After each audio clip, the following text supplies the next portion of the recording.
How's it going, Blues fans? This is Nico Pauly, creator of Blue Blog here on YouTube and on Instagram as well.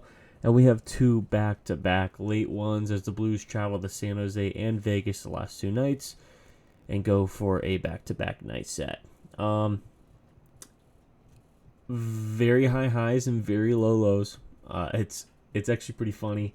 I'll start by reviewing the San Jose game where that one was a doozy. So, first period happens. This is Macklin Celebrini's first NHL game, so lots of talk on the ESPN broadcast about Macklin Celebrini. I found it pretty annoying that they were pretty much sucking him off for his first shift, saying, "Oh, he won the faceoff, but he spent most of his time in the D zone, but still great first shift." It's like he didn't do anything. All right, I mean I get it. The kid's a stud. I mean, and we'll talk about it later, but come on, like really, maybe I'm just grumpy right now, but.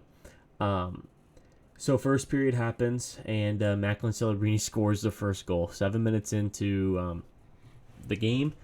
This one was off of Matthew Kessel's skate. So Macklin Celebrini has Ryan Suter on him, kind of spins around and tries to throw it like in the middle to Eklund. Goes off Kessel's skate, far side, low, past Hofer, and it's a 1-0 game. At this point, the St. Louis Blues are absolutely killing the San Jose Sharks. I mean, this first period as a whole, I think they had 22 shots that first period, which is almost more than what they had this entire game against Vegas tonight.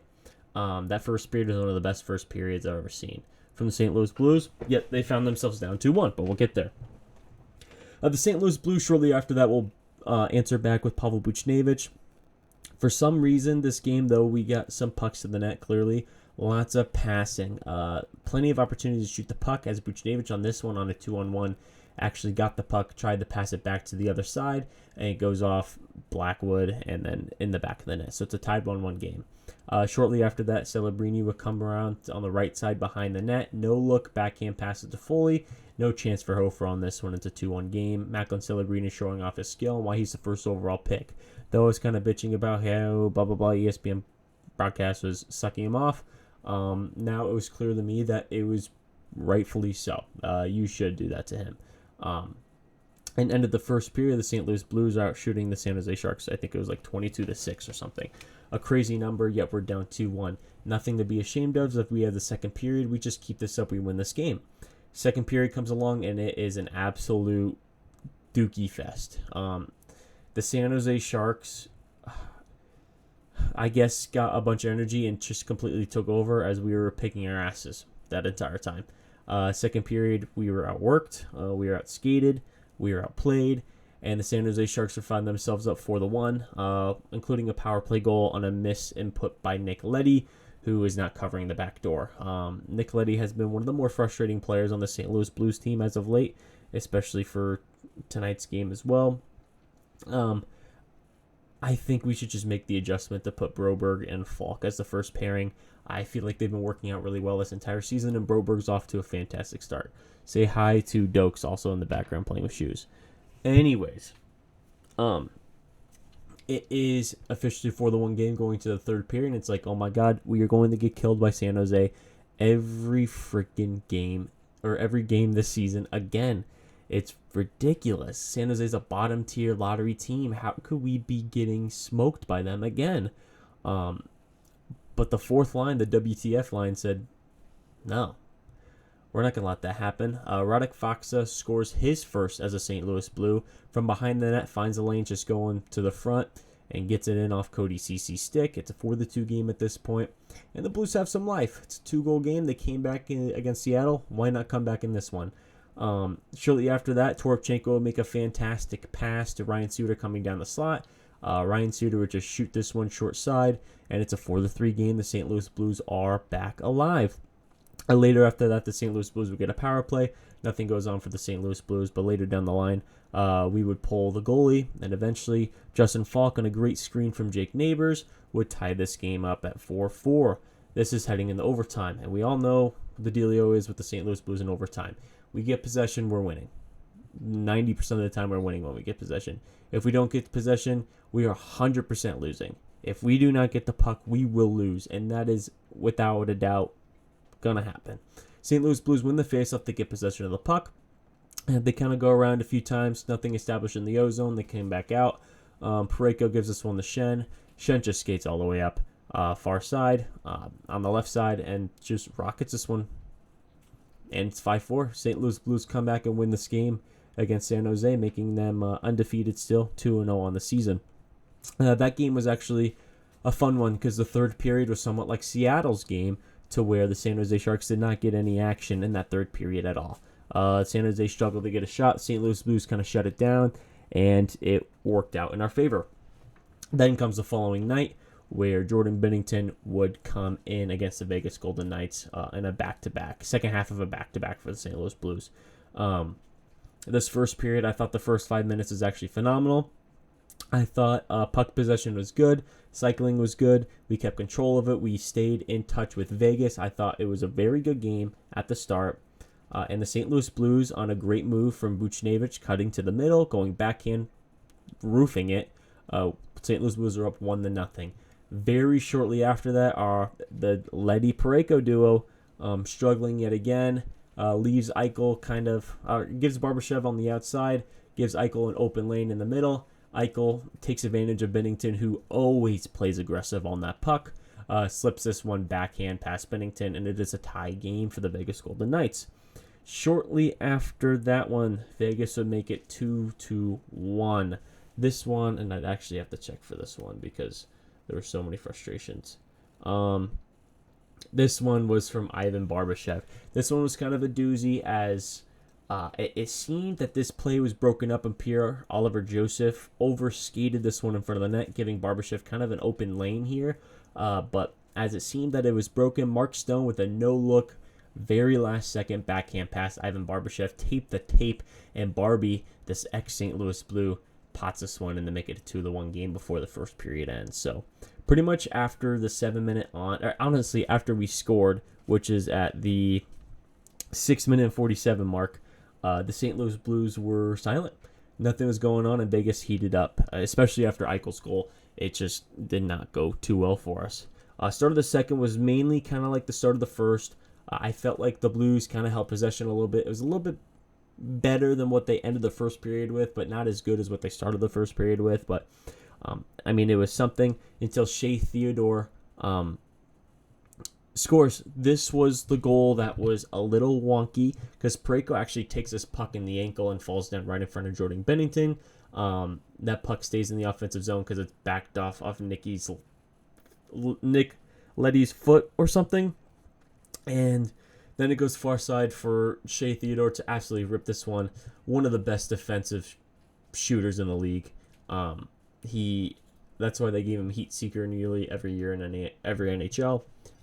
The dude has an absolute piss missile, and he showed it tonight. He had a couple of post shots and crossbar shots tonight. He was looking really good, Shea Theodore was. But now the St. Louis Blues find themselves down 3-1. Luckily, though, the St. Louis Blues will get a power play, and it is looking really good. Fast puck move, it kind of goes down low. Thomas to Neighbors. Neighbors misses the open net, comes back around. Another quick puck movement, and then it goes from Falk to Kyrou to Buchnevich, and Buchnevich rockets this one short side, top shelf for his second of the game, third of the year, and the St. Louis Blues officially find themselves within one yet again. Keep in mind that Jordan Kyrou does have 2 goals and 4 assists on the year, so this is his 6th point.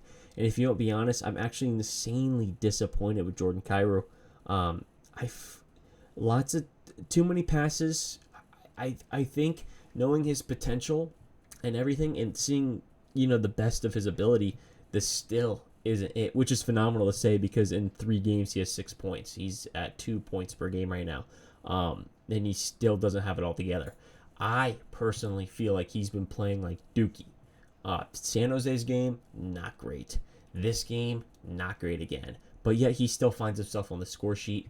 I feel like we're going to have a really big blow-up year with Jordan Kyrou, even though I'm talking shit on him right now. But the fact that you're still, in my eyes, having back-to-back bad games and still being on the score sheet says a lot. Then comes the third period. St. Louis Blues and the Vegas Golden Knights kept fighting with each other. I kind of missed the first 5 minutes of this one. Neighbor came by, picked up a clothing rack, so I didn't really see too much of the play. But then, for some reason, Pierre-Olivier Joseph goes up, which is totally okay because Robert Thomas comes down low. Robert Thomas does not read that there's a defenseman down low or there's an offensive player down low, two offensive players down low, and Ryan Suter's kind of picking his ass on this one. And Shea Theodore makes a good read, throws this one to the net as he sees two guys in front of the net, and it's tipped in by Nicholas Wall. And this is, again, a 2-goal lead for the Vegas Golden Knights. But knowing the St. Louis Blues and being the comeback kids, there is still hope. And in the midst of a line change for the Vegas Golden Knights, Pavel Buchnevich gets this puck to Robert Thomas for a breakaway, and Robert Thomas very silkily rips this one far side past Adin Hill, and this is, again, a 1-goal game. After this happened, there was no action from the St. Louis Blues whatsoever. The St. Louis Blues would get a power play on a delay of game with about 4 minutes left. Get absolutely nothing going on that first unit. The Vegas Golden Knights completely shut it down, and we couldn't get any passes on the mark at all. Then our second unit comes on, and still most of the same thing, losing the puck, not getting there fast enough, wrong plays, not needing to where you need to be, and that penalty is easily killed by Vegas. Next thing you know, Vegas is still applying pressure. The St. Louis Blues are looking to pull Jordan Binnington. We literally cannot until there's an offsides call on the Vegas Golden Knights. St. Louis Blues win the faceoff. Vegas continues to pressure. Robert Thomas almost loses it, but we regain possession and come down. Falk dumps this puck in, and we get after it. Jordan Binnington is pulled, and we keep working. Not too much was happening with the net empty until with about 8 seconds left, there was a whistle and we had an offensive zone faceoff. Jordan Kyrou would get this puck and rip this puppy really hard, but it was missing the net. We have another, 4 seconds to get a goal. St. Louis Blues couldn't find a way to score, and we lose this one 4-3. So now the St. Louis Blues are 2-1 on the season, and they have yet to hold a lead for an entire game so far. So 3 games in, they're still struggling to kind of get a lead and hold it. Today they had a lead, but they blew it away. Seattle, they didn't have a lead at all, and they came back. And then against San Jose, they didn't have a lead at all, and they came back. So it's seeming like if this team could kind of figure out for even 80% of the game, 85% of the game, they're going to be competitive and good team.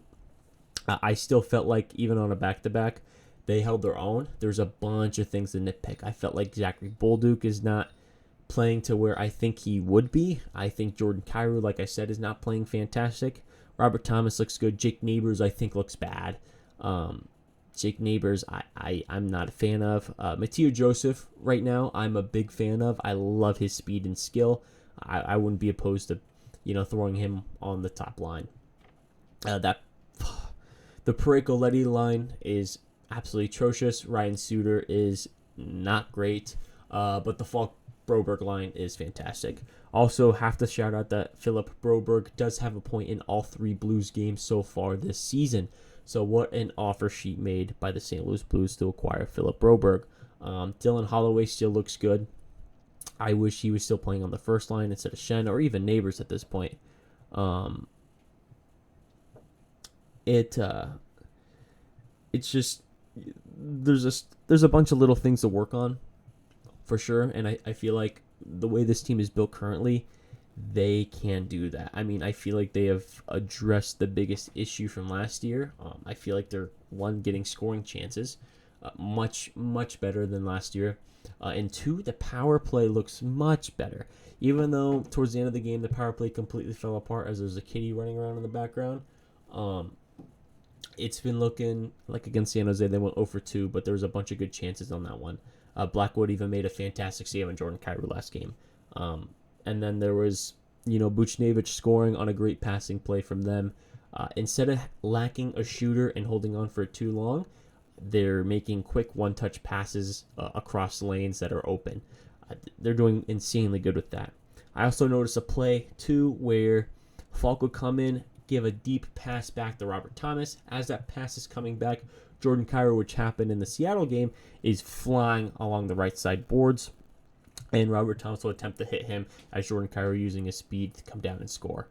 That did not happen this game, but it was close on the power play. As same thing happened, it was just a little bit off for Jordan Kyrou to kind of get possession for it. But so the St. Louis Blues, 2-1 on the season. Drop this one 4-3.